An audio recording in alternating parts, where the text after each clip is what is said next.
Durante muchos años, el nombre Ramón Báez Figueroa fue sinónimo de poder, lujo y éxito en la República Dominicana.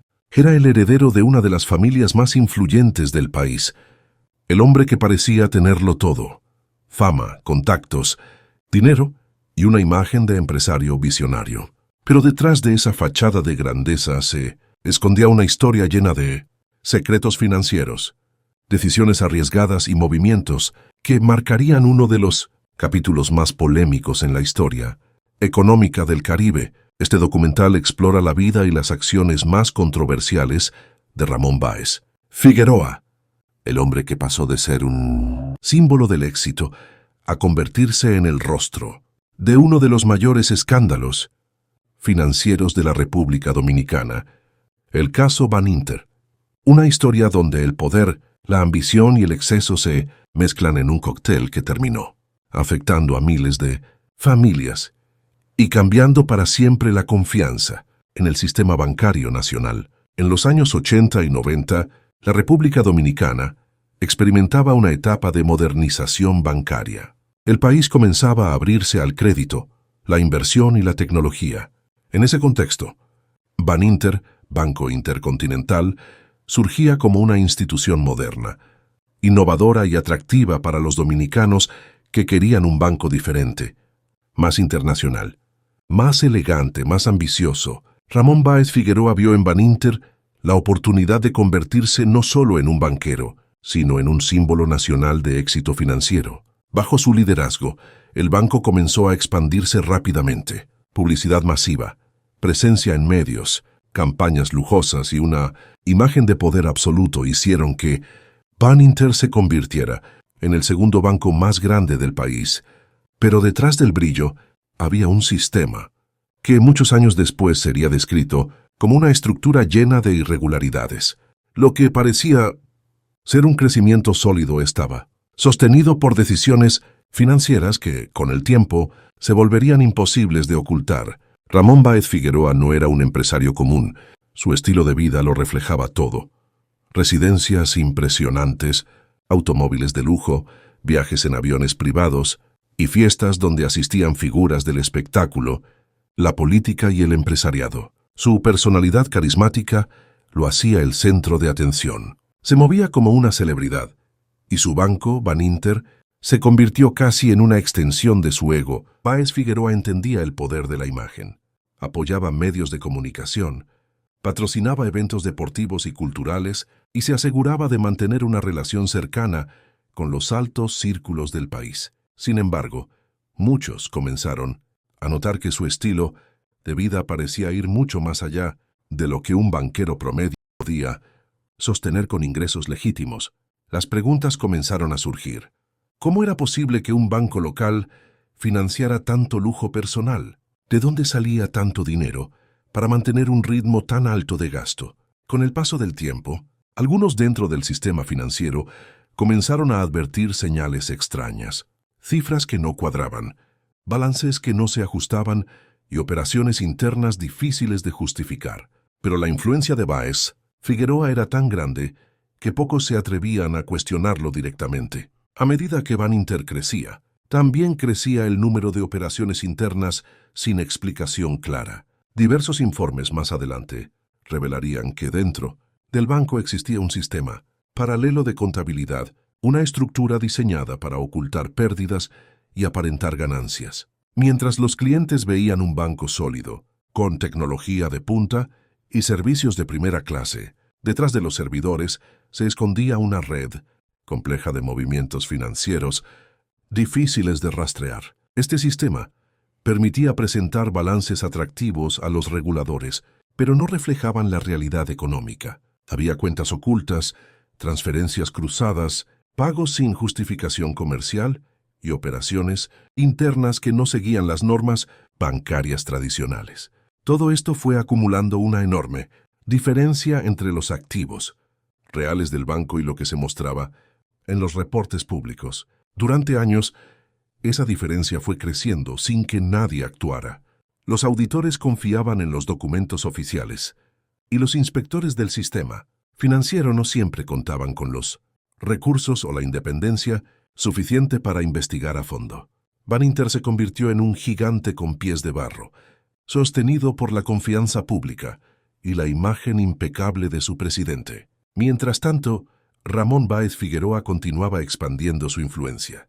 Controlaba medios de comunicación, compraba propiedades de alto valor y fortalecía su posición como uno de los hombres más poderosos del país. Su figura estaba en todas partes, pero detrás de los aplausos y las sonrisas, las finanzas de Banninter comenzaban a tambalearse. En el año 2003, la burbuja comenzó a romperse. El Banco Central y la Superintendencia de Bancos empezaron a detectar irregularidades en los informes de Banninter. Las cifras no coincidían y había movimientos imposibles de justificar, sin un respaldo económico real. Lo que inicialmente parecía un error administrativo se convirtió en una investigación profunda que reveló una diferencia multimillonaria en las cuentas del banco. Cuando los inspectores comenzaron a exigir explicaciones, todo se derrumbó rápidamente. Los sistemas internos mostraban balances falsos, y las cuentas espejo revelaban que el dinero de los depositantes había sido movido en millones de operaciones no autorizadas. El impacto fue inmediato. Miles de personas se quedaron sin acceso a sus fondos. El gobierno tuvo que intervenir para evitar un colapso total del sistema financiero dominicano. Las investigaciones oficiales concluyeron que dentro del banco se había llevado a cabo un esquema financiero irregular de enorme magnitud, considerado uno de los más grandes en la historia del país. La figura central en todo eso, Ramón Báez Figueroa, quien había manejado Banninter con un control absoluto, rodeado de un grupo reducido de colaboradores de confianza. Cuando las autoridades tomaron control del banco, se destaparon los detalles más impactantes. Cuentas ocultas, préstamos simulados, gastos personales cargados a la institución y transferencias sin respaldo. Se habló de una cantidad equivalente a más de 55.000 millones de pesos dominicanos, una cifra que en aquel momento representaba casi el 15% del PIB del país. Era un golpe tan grande que afectó directamente la economía nacional y generó una crisis de confianza en todo el sistema bancario. Ramón Báez Figueroa fue arrestado junto a varios ejecutivos cercanos. La noticia conmocionó al país. El hombre que hasta hacía poco era admirado y respetado por su visión empresarial, ahora era señalado como el principal responsable de un colapso financiero sin precedentes. Durante el proceso judicial, los abogados de Báez Figueroa insistieron en que todo se trataba de una campaña política, de una persecución y de malentendidos contables. Pero los documentos, los testigos y las pruebas técnicas mostraban una historia muy distinta. Una estructura financiera creada para sostener una imagen de éxito, mientras internamente se desviaban recursos en operaciones cuestionables. Más allá de las cifras, lo que más impactó a la población fue el nivel de vida que mantenía Ramón Báez Figueroa mientras el banco se desmoronaba. Residencias con lujos extraordinarios, autos de colección, cuentas en el extranjero y gastos en artículos exclusivos. Todo esto provocó una reacción de indignación pública. Los medios que antes lo admiraban comenzaron a revelar detalles del estilo de vida que llevaba, y la imagen del banquero exitoso se transformó en la del empresario más cuestionado del país. El juicio fue largo, mediático y polémico. Se discutieron miles de páginas de evidencia y se presentaron decenas de testigos. Al final, las autoridades dominicanas determinaron que había existido una administración fraudulenta, lo que llevó a condenas para Báez Figueroa y otros implicados. A partir de ese momento, su nombre quedó marcado para siempre en la historia financiera del país. El caso Banninter no solo fue una tragedia económica, fue una lección sobre lo que ocurre cuando el poder se usa sin límites y la ambición supera la ética. Después de la intervención de Banninter en 2003, los auditores del Banco Central y la Superintendencia de Bancos comenzaron un proceso minucioso para identificar las causas del colapso.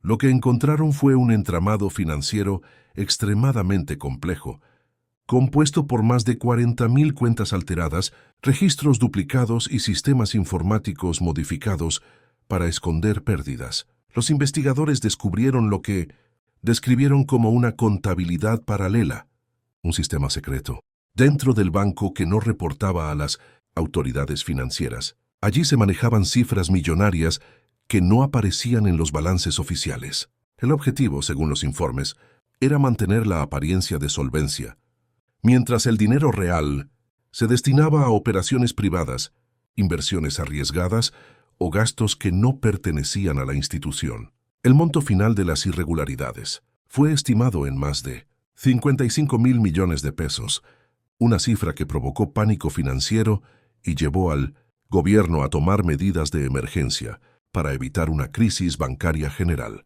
Mientras tanto, el nombre de Ramón Báez Figueroa encabezaba todos los informes. Era señalado como el principal responsable por haber autorizado o permitido que ese sistema paralelo operara durante años sin control. Pero el empresario negaba cualquier acto intencional. Según su versión, todo se trataba de un problema administrativo que había sido malinterpretado y magnificado por sus enemigos políticos y económicos. Ante el juicio, algunos de los testimonios más impactantes vinieron de antiguos empleados del propio Baninter. Contaron cómo existían departamentos internos con accesos restringidos y cómo solo un grupo muy reducido tenía conocimiento del sistema alterno. También se habló de transferencias realizadas a cuentas privadas, de gastos de lujo que aparecían registrados como operaciones empresariales y de préstamos que se otorgaban sin respaldo. Mientras tanto, la prensa internacional también comenzó a cubrir el caso. Periódicos de Estados Unidos y Europa publicaron artículos sobre el colapso de Baninter, describiéndolo como uno de los mayores fraudes financieros en América Latina. Ramón Báez Figueroa seguía manteniendo su inocencia, vestido siempre de manera impecable y con un tono sereno ante los jueces. Decía que había confiado en sus subordinados, que nunca tuvo intención de perjudicar al país y que su única meta era mantener a Baninter como un orgullo dominicano. Después de años de audiencias, documentos, apelaciones y controversias, el tribunal emitió su decisión final. Ramón Báez Figueroa fue encontrado culpable de administración fraudulenta y falsedad en escritura pública, junto a otros ejecutivos de Baninter. La condena fue de 10 años de prisión. La noticia recorrió el país en segundos. Algunos celebraron la decisión como un acto de justicia ejemplar. Otros la consideraron una sentencia política. Pero lo cierto es que el veredicto marcó un antes y un después en la historia dominicana. Por primera vez, un banquero de alto nivel enfrentaba la cárcel por sus acciones. La sentencia también ordenaba la confiscación de varios bienes vinculados al caso, incluyendo propiedades, vehículos y cuentas bancarias. Sin embargo, muchos aseguraban que una gran parte del dinero perdido nunca sería recuperado. Más allá del castigo individual, el caso Baninter dejó heridas abiertas en todo el país. Miles de personas perdieron sus ahorros, empresas cerraron, y el Estado tuvo que gastar miles de millones para rescatar el sistema bancario.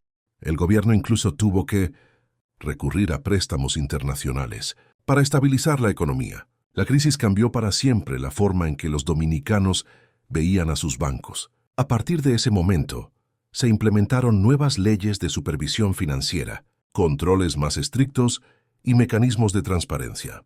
En cierto modo, el desastre de Baninter se convirtió en una lección dolorosa que llevó a modernizar el sistema,